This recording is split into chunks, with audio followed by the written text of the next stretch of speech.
একজন সাহাবী রসুলের আল্লাহর রসুল একটা আদেশ দিছেন, কয়েকজনে মানছে ঠিকই, একটু দেরি করছেন।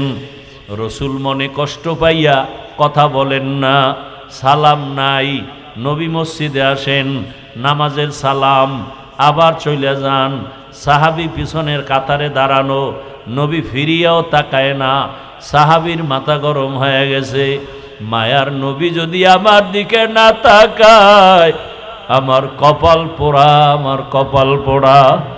পাগলের মতো হয়ে কি করবে? বাসায় গিয়া কয়, বিবি রাতের গভীর, সবাই ঘুমায়, আমাকে নিয়ে চলো মসজিদে। মসজিদে নিয়া একটা রশি হাতে নিছে, রশি হাতে নিয়া ওই খুঁটির গোড়ায় বসছে, রিয়াজুল জান্নায়। বিবিরে বলে, বিবি রশি দিয়া খুঁটির সাথে আমার হাত এভাবে বাঁধো, ভালো করিয়া বান্ধো, আমি এখানে বসিয়া তওবা করব।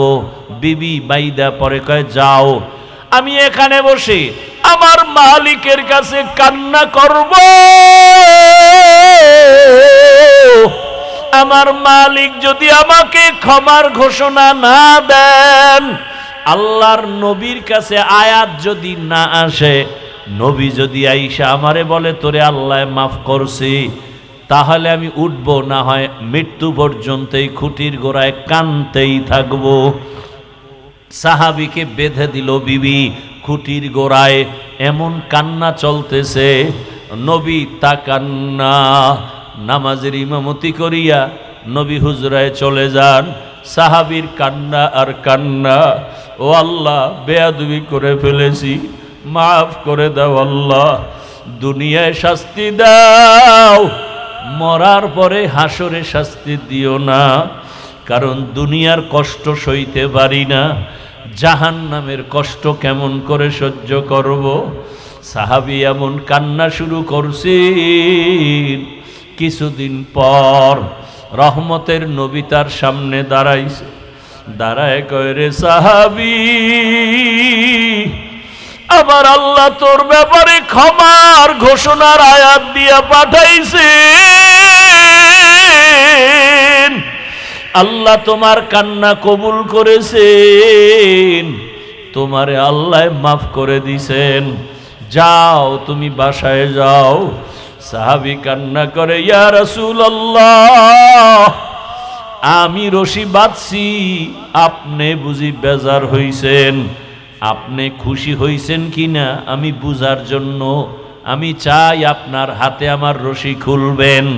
যদি আপনি নিজে রশি খুইলা দেন, বুঝবো আপনি আমার উপরে খুশি আছেন, রাগ নাই। নবী নিজ হাতে রশি খুলিয়া দিলেন। ওই দিন থেকে খুঁটির নাম হইছে খুঁটি তওবা নামের খুঁটি।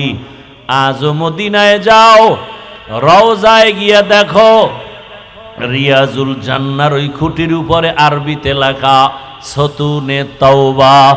ও আমার যুবক বাবারা, সাহাবায়ে কেরামদের উপরে তো আল্লাহ খুশি, আল্লাহ তো তাদের জান্নাতের ঘোষণা দিছেন, এরপরেও তাদের মধ্যে দেখো আল্লাহর রসুলের মোহাব্বত কেমন। আমি কিন্তু একটু আগেই বলছিলাম, মনের শখে কত কিছুই না মানুষ করে, তুমিও তো করছো। মনে চাইছে দাড়ি রাখবা না, নামাজ পড়বা না, পর্দা করবা না, এখনো কি শখ মিটে নাই? আমি পায়ে হাত রেখে বলি, যুবক বাবা, তোমার মতো কত যুবক র‍্যাব, আর্মি, পুলিশ, বিডিআরের চাকরি করে, নামাজ পড়ে, তোমার মনটাকে একটু প্রশ্ন করো, তুমি কেন পারবা না? তোমার মতো যুবক রাস্তায় গাড়ি চালায়, নামাজ পড়ে, বলো বাবা তোমার কপাল কেন খারাপ? তোমার মতো যুবক মাছ ধরে, নামাজ পড়ে, কৃষি কাজ করে, নামাজ পড়ে, বলো তুমি কেন পারো না? তোমার কপাল কেন খারাপ? তোমার মতোই তো জেনারেল লাইনের সন্তান, স্কুল কলেজে পড়ে, নামাজ ছাড়ে না, বলো তুমি কেন পারো না? তোমার কপালে না জানি কারো বরদোয়া লাগছে। বলতে পারো, হাফিজ ভাই কার বরদোয়া লাগার সম্ভাবনা? লেখা রাখে যুবক বাবারা, 3 জায়গার বরদোয়া লাগলে কসম আল্লাহর, মরার আগে তোর ধ্বংস শুরু। 1 নাম্বার জায়গা মা বাবা, 2য় জায়গা শিক্ষক, 3য় জায়গা ওলামায়ে কেরাম। এই 3 জায়গার বরদোয়া যদি লাগে তোর ব্যবহারের কষ্টে, তোর জীবনটা মরার আগে ধ্বংস হয়ে যাবে। মা বাবার কলিজার দুঃখে যদি বলে আহ, ওই নিঃশ্বাসটা তোর জন্য ধ্বংসের কারণ। শিক্ষক যদি তোমার মতো ছাত্রের ব্যবহারে কষ্ট পায়া নিঃশ্বাস ফেলে, ওই নিঃশ্বাস তোমার ধ্বংসের কারণ। ওলামায়ে কেরাম যদি তোমার আচরণে কষ্ট পাইয়া নিঃশ্বাস ফেলে, ওই নিঃশ্বাসটা তোমার ধ্বংসের কারণ। এখনো সময় আছে, তওবা করো রে বাবা। পর্দার আড়ালের মা বোনেরা, আপনার মতো কত মা কত বোন এখনো আছে নামাজ ছাড়ে না, বেপর্দায় চলে না, মোবাইলে সময় নষ্ট করে না, স্বামীর মাল হেফাজত করে। ও আমার যুবক বাবারা, তোমার মতো যুবক যদি নামাজ পড়িয়া চাকরি করে, তুমি কেন পারবা না? তোমার মতো যুবক যদি লেখাপড়া করে নামাজ পড়ে, তুমি কেন পারবা না? তোমার মতো যুবক যদি ব্যবসা করে নামাজ পড়ে, তুমি কেন পারবা না? ও আম্মা জানেরা, বোনেরা, আপনার মতো মা, আপনার মতো বোন যদি পর্দা করে নামাজ পড়ে, স্বামীর মাল হেফাজত করে, মোবাইলে সময় নষ্ট না করে, আপনারা কেন পারবেন না? ও যুবক বাবা, অনেক কথাই রাগে হয়তো বলে ফেলেছি। আসলে আমি আপনাদের যাই বয়ান করি, আসলে হিসাব করে দেখলাম আমি এখনো মানুষ হতে পারি নাই। মানুষ আমাকে মাওলানা বলে সম্মানের চেয়ার আগায় দেয়। মাওলানা হওয়া সহজ, বক্তা হওয়া সহজ। ভালো কইরা অন্তরে বুঝাও, মানুষ হওয়া বড় কঠিন। ডাক্তার হওয়া সহজ, ইঞ্জিনিয়ার হওয়া সহজ, প্রফেসর হওয়া সহজ, টাকার মালিক হওয়া সহজ, মানুষ হওয়া কঠিন। ওরে যে ব্যক্তি মানুষ হবে তার জবানে গালি আসবে না। যে ব্যক্তি আসলে মানুষ হবে সে কাউকে খারাপ বলবে না। যে ব্যক্তি আসলে মানুষ হবে তার কোনোদিন তাকওয়ার উল্টা চলবে না। তার চোখ দিয়া গুনাহ হবে না, হাত দিয়া গুনাহ হবে না।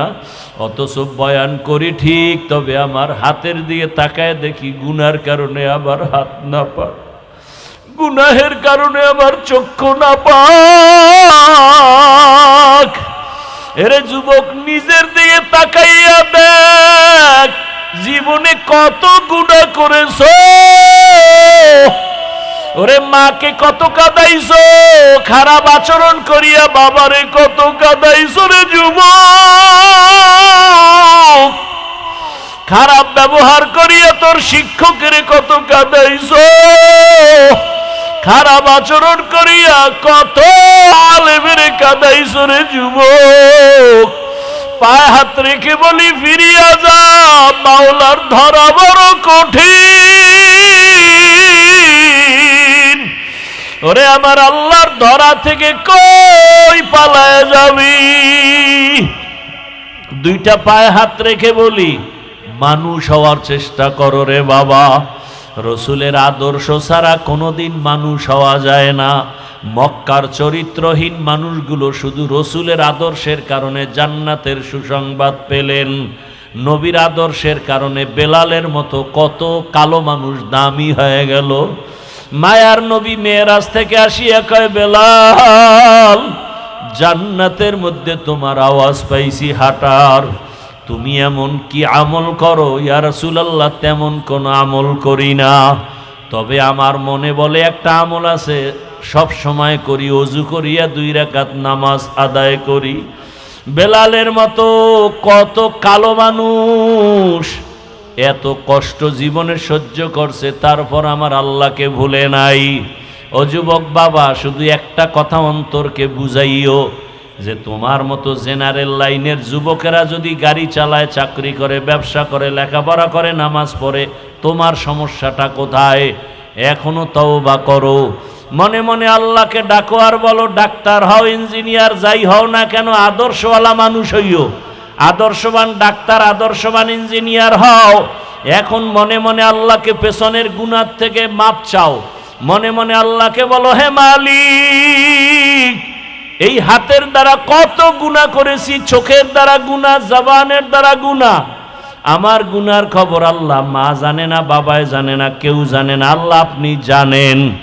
আমার অন্যায়ের খবর আমার আপনজন জানলে কেউ কাছে রাখতো না। আল্লাহ আপনি জানিয়াও কত দয়া করছেন, রাগ করে খানা বন্ধ করেন নাই।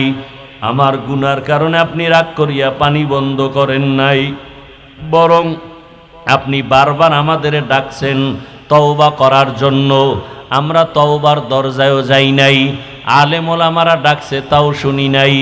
আজকে থেকে তৈরি হয়েছি মাওলা, আর গুনাহ করব না, আর দাড়ি কাটবো না, নামাজ ছাড়ব না, বেপর্দায় চলবো না, মা বাবার সাথে বেয়াদবি করব না, শিক্ষকের সাথে বেয়াদবি করব না, ওলামায়ে কেরামের পরামর্শ নিয়া, নবীর তরিকা মানিয়া, আদর্শ মানিয়া মরণ পর্যন্ত চলবো।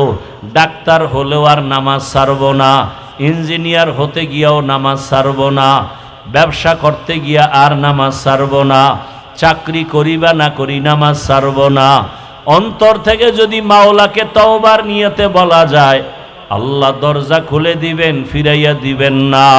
তবে এটাও সত্য কথা, বয়ানের শুরুতেই বলছিলাম, আবু জাহাল নবীরে দেখলো 13 বছর বয়ান শুনিয়াও কালেমা কপালে আসে নাই। আর ওমরের মতো বান্দা 27 বছরে নবীকে জবাই করতে গিয়া কালেমাওয়ালা হয়ে গেছে। এখন ওমরের অনেক সম্মান। ও আমার যুবক বাবারা, জানি না এখানে কার কপালটা ওমরের মতো কবুল হয়ে যাবে, আর কার কপালটা আবু জাহালের মতো পুড়িয়া যাবে জানি না। আল্লাহর কাছে মাথা নত করে তওবা করো, আর দাড়ি কাটবা না, নামাজ ছাড়বা না, বেপরদায় চলবা না, মা বাবার দোয়া নিয়া, শিক্ষকের দোয়া নিয়া, উলামায়ে কেরামের পরামর্শ নিয়া নবীজির সুন্নাত অনুযায়ী চলবা। যাদের খাঁটি তওবার নিয়ত আছে, আল্লাহকে বলো, আল্লাহ তওবাওয়ালা জিন্দেগি দান করেন, তওবার উপরে মজবুত হইয়া চলার তৌফিক দান করেন, আমিন। আলহামদুলিল্লাহি রাব্বিল আলামিন, ওয়াসসালাতু ওয়াসসালামু আলা সাইয়্যিদিল আমবিয়াই ওয়াল মুরসালিন ওয়া আলা আলিহি ওয়া আসহাবিহি আজমাইন। ইয়া আরহামার রাহিমিন, ইয়া আরহামার রাহিমিন, ইয়া আরহামার রাহিমিন। আল্লাহুম্মা ইন্নাকা আফুউন কারীম তুহিব্বুল আফওয়া ফা'ফু আন্না। আল্লাহুম্মা ইন্না নাসআলুকা ইলমান নাফিআ ওয়া রিজকান ওয়াসিআ ওয়া শিফাআম মিন কুল্লি দা। আল্লাহুম্মা ইন্না নাউযু বিকা মিনাল বারাসি ওয়াল জুনুনি